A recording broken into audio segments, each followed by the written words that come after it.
दो शब्द हैं, एक गरीबी एक दरिद्रता। मैं गरीब उसे कहती हूं, मैं क्या कहती हूं, शास्त्र कहते हैं जो धन का गरीब है, लेकिन मन का अमीर है, मुट्ठी बांधकर चाहे 20 रुपया उसके पास चढ़ाने के लिए है, पर भगवान को चढ़ाने के लिए उसके पास कुछ है। दरिद्र वो है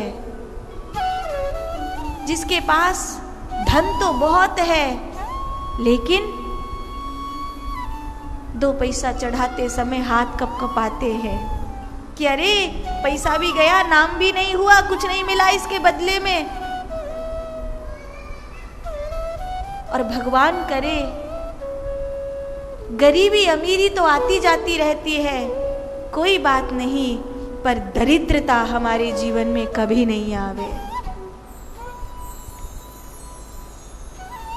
बहुत बहुत इस धरती पर दरिद्र पड़े हैं जिनकी आलीशान गाड़ी है, आलीशान घर है, लेकिन धर्म के लिए खर्च करने के वास्ते उनके पास कुछ नहीं होता है। गौरक्षा के लिए उनके पास कुछ नहीं होता, किसी संत ब्राह्मण को खिलाने के लिए उनके पास कुछ नहीं होता। एक बहुत अमीर आदमी था, उसके पास कोई व्यक्ति था, वो पूछा बाबूजी भूखा हूँ, कुछ खाने के लिए दे दो। कुछ नहीं है, कहा ना कुछ नहीं है। बाबूजी कुछ पैसा ही दे दो, खाना नहीं तो मैं लेके खा लूंगा। कहा ना कुछ नहीं है।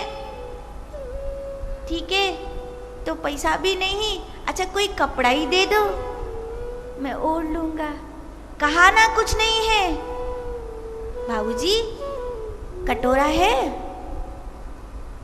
क्यों, कटोरे का क्या करेगा? नहीं बाबूजी, आपके पास भी कुछ नहीं है, मेरे पास भी कुछ नहीं है, तो दोनों मिलकर भीख मांगेंगे। आपके पास अपना कटोरा है कि वो मुझी को देना पड़ेगा? तो वो होता है दरिद्र। भगवान से कहना गरीबी अमीरी तो चलती रहती है, पर कभी दरिद्र न बनावे। धरती पर दरिद्रों का बोझ होता है, गरीबों का बोझ नहीं होता कभी भी।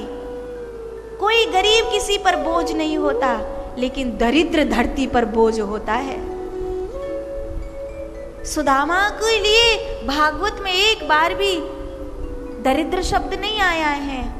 सुदामा जी स्वयं सोच रहे हैं, क्वाहम दरिद्र पापियान, कहां मैं दरिद्र पापी।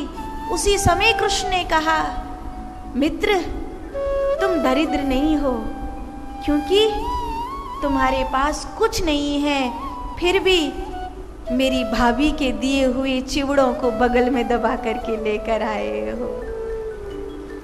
जिसके घर में कुछ नहीं है, फिर भी वो मेरे लिए कुछ लेकर आया है, वो दरिद्र कैसे हो सकता है?